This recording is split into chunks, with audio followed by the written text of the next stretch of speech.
नमस्कार। सोचने वाली बात है कि देशभक्ति होती क्या है। क्या सिर्फ सरहद पर लड़ना, या फिर अपने देश के लिए बड़े बड़े काम करना, या इसका मतलब कुछ और भी हो सकता है। चलिए आज स्वयं प्रकाश जी की कहानी नेताजी का चश्मा के जरिए इसी सवाल को थोड़ा और समझते हैं। कहानी की शुरुआत ही होती है एक अजीब सी बात से। एक पत्थर की मूर्ति जो हर 15 दिन में अपना चश्मा बदल देती थी। हैरानी की बात है ना? आखिर ये कैसे हो सकता था? तो ये कहानी है एक छोटे से मामूली से कस्बे की। ऐसा कस्बा जो शायद हम सब ने कहीं ना कहीं देखा हो। लेकिन इसी मामूली सी जगह पर कुछ गैर मामूली हो रहा था। कुछ ऐसा जो हालदार साहब नाम के एक अफसर को बार बार सोचने पर मजबूर कर देता था। तो हालदार साहब का काम ही ऐसा था कि कंपनी के सिलसिले में हर 15 दिन में इस कस्बे से गुजरना पड़ता था। उनके लिए ये बस एक रूटीन स्टॉप था। पान खाया और आगे बढ़ गए। लेकिन बहुत जल्द यही कस्बा उनके लिए एक पहेली बन गया। तो कस्बे के बीचों बीच उस मेन चौराहे पर नेताजी सुभाष चंद्र बोस की संगमरमर की एक मूर्ति थी। बनवाई तो थी स्थानीय नगर पालिका ने, पर लगता है थोड़ा बजट कम था या शायद जल्दी थी, तो जिम्मेदारी दे दी गई कस्बे के इकलौते ड्राइंग मास्टर मोतीलाल जी को। और क्या कमाल मूर्ति बनाई थी। फौजी वर्दी में नेताजी बिल्कुल जीते जागते लग रहे थे। पर एक चीज अधूरी थी। एक बहुत बड़ी कमी थी। नेताजी के चेहरे पर चश्मा नहीं था।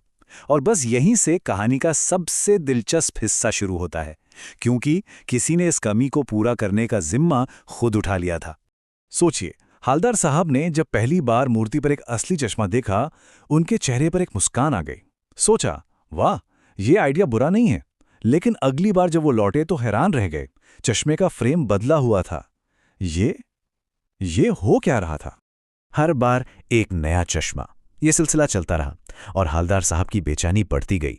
आखिर इस रहस्य के पीछे है कौन? जवाब मिला उस जगह जहां कस्बे की सारी खबरें मिलती हैं, पान वाले की दुकान पर। पान वाला खुद में ही एक किरदार था। मुंह में हमेशा पान, चेहरे पर मुस्कुराहट, पर हर बात में थोड़ा तंज, थोड़ा मजाक। जब हालदार साहब ने उससे पूछा तो उसने अपनी लाल काली बत्ती सी दिखाते हुए कहा कि ये सब कैप्टन चश्मे वाला करता है। और बस हालदार साहब के दिमाग में सारी तस्वीर साफ हो गई। ओ, तो मामला ये है, कोई कैप्टन नाम का चश्मे वाला है। उसे बेचारे नेताजी की बिना चश्मे वाली मूर्ति शायद अच्छी नहीं लगती, तो वो अपने चश्मों में से एक लगा देता है। और जब कोई ग्राहक वैसा ही फ्रेम मांगता है तो वो मूर्ति से उतार कर उसे दे देता है और नेताजी के लिए दूसरा लगा देता है। वाह, क्या अनोखा तरीका था देश प्रेम जताने का। हालदार साहब के मन में कैप्टन सुनकर एक तगड़े फौजी की इमेज बन गई थी। लेकिन हकीकत उनकी इस कल्पना से बिल्कुल अलग थी। जब उन्होंने पान वाले से पूछा, क्या कैप्टन नेताजी का साथी था, फौज में था, तो पान वाले ने जिस तरह मजाक उड़ाया ना, वो लंगड़ा क्या जाएगा फौज में, पागल है पागल। उससे हालदार साहब को बहुत दुख हुआ। एक देशभक्त का ऐसा अपमान। और तभी उनकी नजर उस शख्स पर पड़ी जिसे पान वाले ने कैप्टन कहा था। कोई हट्टा कट्टा फौजी नहीं, बल्कि एक बेहद बूढ़ा, कमजोर सा, लंगड़ाता हुआ आदमी, जिसके सिर पर गांधी टोपी थी और जो एक बांस पर कुछ चश्मे लटकाए बेच रहा था। उसकी गरीबी और उसकी मजबूरी के बावजूद उसका देश प्रेम किसी से कम नहीं था। 2 साल, पूरे 2 साल तक ये सिलसिला चलता रहा। एक खामोश श्रद्धांजलि उस चौराहे पर, जब तक कि एक दिन सब कुछ बदल नहीं गया। 2 साल तक हर 15 दिन में हालदार साहब को मूर्ति पर एक नया चश्मा दिखता था। फिर एक दिन मूर्ति खाली थी, पान की दुकान भी बंद थी। अगली बार जब वो आए तब भी मूर्ति वैसी ही खाली थी। उन्होंने जब पान वाले से पूछा तो उसकी आंखें भीग गईं और उसने वो खबर दी। पान वाले ने कहा, साहब कैप्टन मर गया। हालदार साहब के लिए यह एक झटके जैसा था। वो इंसान जो चुपचाप अपने देश के हीरो का सम्मान बनाए हुए था, वो अब इस दुनिया में नहीं रहा। और उसके साथ ही नेताजी की मूर्ति एक बार फिर अधूरी हो गई थी। कैप्टन की मौत ने हालदार साहब को अंदर तक हिला दिया। वो इतने दुखी हुए कि उन्होंने तय कर लिया कि अब वो उस चौराहे पर रुकेंगे ही नहीं। उस खाली मूर्ति को देखने की हिम्मत उनमें नहीं थी। मन ही मन उन्होंने सोच लिया, आज वहां नहीं रुकेंगे, पान भी नहीं खाएंगे, मूर्ति की तरफ देखेंगे तक नहीं, क्योंकि शायद वो उस कस्बे को दोबारा नहीं देखना चाहते थे जहां एक देशभक्त की कद्र नहीं हुई। लेकिन आदतें कहां इतनी आसानी से बदलती हैं।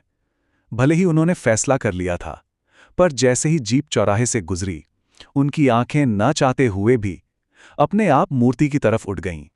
और उन्होंने कुछ ऐसा देखा कि वो चीख पड़े, रोको! गाड़ी रुकने से पहले ही वो तेजी से उतरे और लगभग दौड़ते हुए मूर्ति के पास जाके एकदम सावधान की मुद्रा में खड़े हो गए।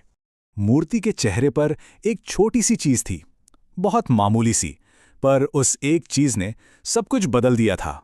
मूर्ति की आंखों पर सरकंडे से बना एक छोटा सा चश्मा लगा था, वैसा ही जैसा अक्सर बच्चे खेल खेल में बना लेते हैं। ये देखते ही हालदार साहब सब समझ गए। देशभक्ति मरी नहीं थी। कैप्टन चला गया था, पर उसकी भावना अब अगली पीढ़ी के हाथों में थी। बच्चों का वो मामूली सा लेकिन दिल से किया गया प्रयास हालदार साहब के दिल को इस कदर छू गया कि उनकी आंखें नम हो गईं। ये एक उम्मीद थी, एक विश्वास था कि देश का भविष्य महफूज है। तो ये कहानी हमें एक बहुत गहरी सोच के साथ छोड़ जाती है कि असली देशभक्ति आखिर है क्या? कोई बहुत बड़ा बलिदान या फिर एक छोटा सा लेकिन दिल से किया गया काम? शायद हर वो कोशिश देशभक्ति है जो देश के सम्मान के लिए की जाए, भले ही वो कितनी भी छोटी क्यों ना हो।